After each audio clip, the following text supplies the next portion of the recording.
Reading. It's pretty cool. How we doing? Today I wanted to talk about one of my recent addictions.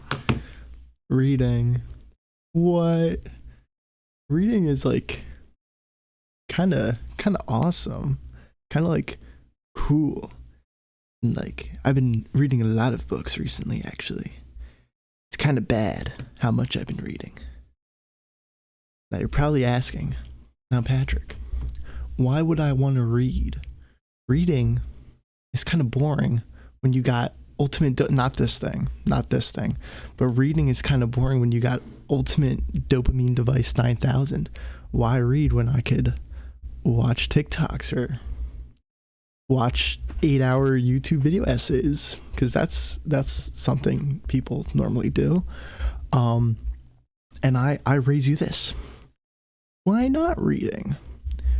Now, when we were younger, obviously, and we all were forced to take English classes, people, we read a lot more when we were younger, starting early at a very young age. That's kind of how most people are taught how to, learn our language through reading and writing. So obviously, when you're younger, your parents will have read you books, and then eventually you start to read your own books, and then you start to work your way up. In my grade school, we went to the library once a week, and you had to pick out a book. And I would pretty much always pick out the same book. It was this little graphic novel series called Bone. If you haven't read Bone, Bone is pretty good. I actually highly recommend Bone. But I feel like as we've gotten older, especially as I have gotten older, I've started reading, a lot less, obviously.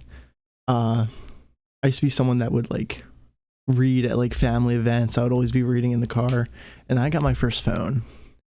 And I used to think when my brother had his phone, he would always be on Instagram, and I used to think, that's so stupid. Why would anyone just want to be on Instagram, scrolling through Instagram all day? And then I got my first phone, and I got social media, and I kind of understood it. I don't know what it is. I don't know. I mean, I kind of know, but there's just something about social media that is very addicting and just keeps you on there, even if you don't even like what you're seeing. Like I used to like be on TikTok for so long, and I would just be scrolling, and like all these videos are boring, but I don't want to do anything else.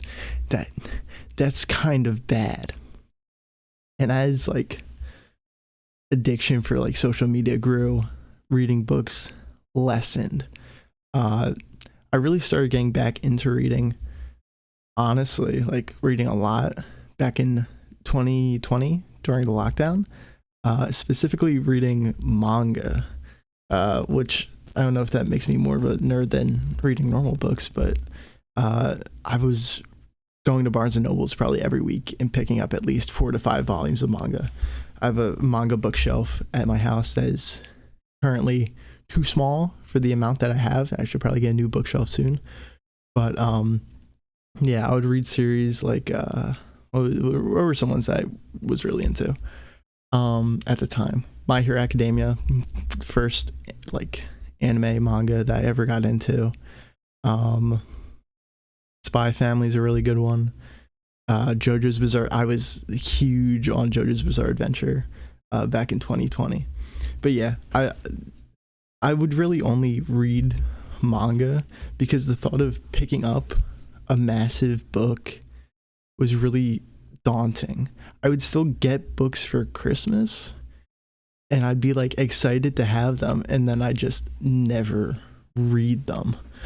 One example of a book that I really wanted, and I still have yet to read, I brought it to school with me because I want to read it. It's this thing, The Way of Kings, this huge ass book. I got this, I don't even know, I was still in grade school when I got this, I think. And I have a marking in here. I know I read some of it. I don't even think I made 100 pages in, because this is like a 1,000+ page book. So obviously the task of reading it is extremely daunting. And why would I spend hours upon hours of reading something that I may not even really like in the end when I could just watch a YouTube video? And I had that kind of mindset for the longest time. The only time I'd really read is if it was like directly connected to something that I was super into. Like, for example, the Kingdom Hearts light novels, I would read those all the time because Kingdom Hearts is probably my favorite thing to ever be made. Or the Destiny Grimoire, because I used to be super into Destiny. I'm now a Destiny hater, even though my brother got me a Destiny display for Christmas, which is really cool. I'll actually show it. I really like it. Like, that's awesome. But like, I still do kind of like Destiny. I just don't play it as much anymore.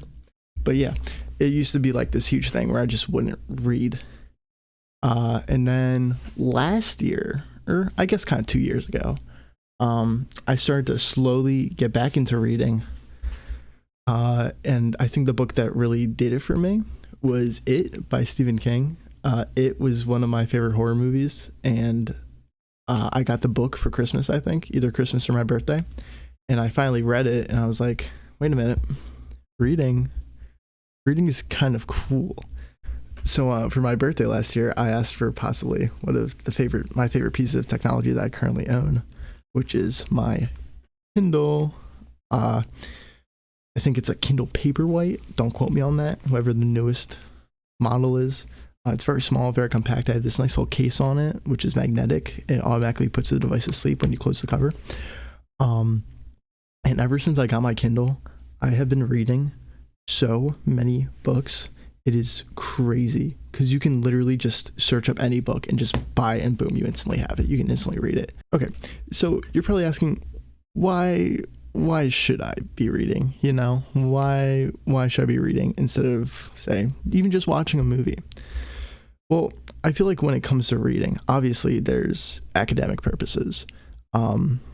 You can use it to grow your vocabulary so you can sound smarter in conversations or whatever. But also, there's just a level of storytelling that I feel like you can only get out of reading that is not conveyed very well through other medias. So last semester, I took Intro to Fiction class. And one of the last units that we did was comparing how a story is conveyed through written text compared to how it's conveyed through other forms of media, specifically film or TV.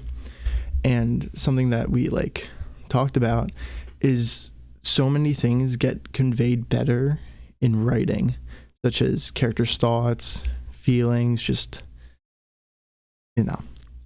anything that is internalized really is so much better conveyed through text. And I feel like characters are just so much more alive when it comes to reading.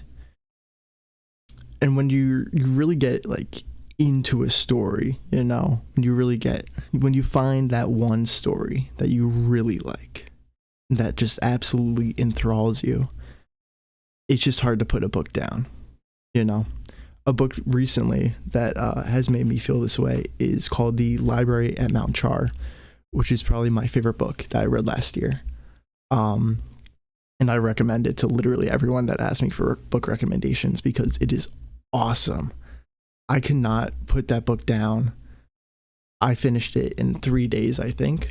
It's not that long. I actually don't know how many pages. I think I could probably check. I think it's 300 maybe. There's just so many good stories that are confined to books. And I feel like people are really missing out on some awesome things, When you read, your imagination and your creativity also gets boosted. I'd like to think I'm a pretty creative person. And ever since I started reading again, I feel like that creativity has just been heightened so much. And for someone who wants to go into a field that requires you to be creative and come up with lots of different solutions, I feel like that really benefits, And I feel like just that boosting creativity just in general makes life a little more enjoyable. So there really is no harm in reading. And if you want to get started, to help you along, I'm gonna recommend some awesome books, some bangers. I can't recommend this because I haven't read it yet, but I'm gonna start soon, I swear. Okay, we're just gonna go through my library of read books. Starting off with the one that I just mentioned, The Library at Mount Jar. This is for anyone that really likes, like more on the darker side, Google classifies it as a horror. I wouldn't really fit it into the horror genre. It's a mystery fantasy type of book. It's basically just about this group of adopted young adults that were adopted by basically God himself, and they all live at this library, and they were all given a certain subject to study, and they could only study that, and they can't talk about their subject with anyone else. And through studying, they all gained like supernatural abilities. And the whole book is a mystery because their dad is missing, and the library has like a curse put on it, so none of them can get close. And the plot twists are pretty insane. The last like 3 chapters are some of the most insane things I've ever read, and I cannot recommend it enough. Next off is a series that I'm still rereading, Percy Jackson. If you ever are finding yourself having difficulties starting reading again, try and reread something from when you were younger, and for me that would be Percy Jackson. Really, really good books, For anyone who somehow does not know Percy Jackson is about this young boy who finds out that he is the son of the Greek god Poseidon, and that the Greek gods are real, mythologies are real, and he basically is sent on all these different quests with his friends. Yada yada yada. You know the drill with these fantasy books. But if you have not ever read Percy Jackson, seriously, what are you doing? Get on that. I'm currently on the second Percy Jackson. So Percy Jackson's split in like multiple series. I'm currently on the second series, which is The Heroes of Olympus. I just got halfway through the first book in that series. So they're pretty, they're bangers. And the Percy Jackson Disney Plus series is concluding its first season pretty soon, so you can read the first book and then watch the first season if you really want to. Just saying. Next book I would recommend is another one. I haven't reread this yet. I have it downloaded for when I do reread it. It's called Gone, I think. Yeah, I'm not crazy. Yeah, it's called Gone. And it's basically your classic mid 2010s young adult dystopian book, and it's basically just about this town where all the adults go missing, and I think it's like anyone above the age of 16 goes missing, and some of the kids in the town start to develop some supernatural powers, and they're all like trapped in this dome, and it basically goes like all Lord of the Flies, where these kids have to like make their own society essentially. And I found out there's like 7 books in this series, and I've only read the first 2. So once I start to reread these, I think I'm gonna be pretty addicted to those. Do I have anything else? Any other recommendations? If you like some space, you like the Interstellars, you like that movie, that's a cool movie. Read The Martian, which is also a movie starring Matt Damon. The Martian was the first book I actually 100% read through on my Kindle, and it's a pretty good book. I would say it's better than the movie, even though the book and the movie are actually really close, and I was surprised by that. I still think the book definitely does some things different, and it does do them better. So definitely read The Martian. And if you want any, self-help books, the 3 that I recommend, I finished 2 of them, and I'm reading 1 right now. First off is Atomic Habits. That's really good if you want to get rid of bad habits in your life and you want to make some new ones. Second is one that I already made a video on, but I can still mention again. How to Become a Straight A Student by Cal Newport, that I just finished recently. That was pretty good, and go watch my video on that one. That's pretty interesting. And the one that I'm reading right now is Deep Work by Cal Newport. How to Become a Straight A Student is just like study tips and like how to take exams and whatnot. And then Deep Work is basically how can you take like anything that you're doing to the next level and how to really like do things efficiently. And it's pretty interesting so far. So yeah, that's about, oh wait, no, I lied. There's two more and I actually have them in my bag.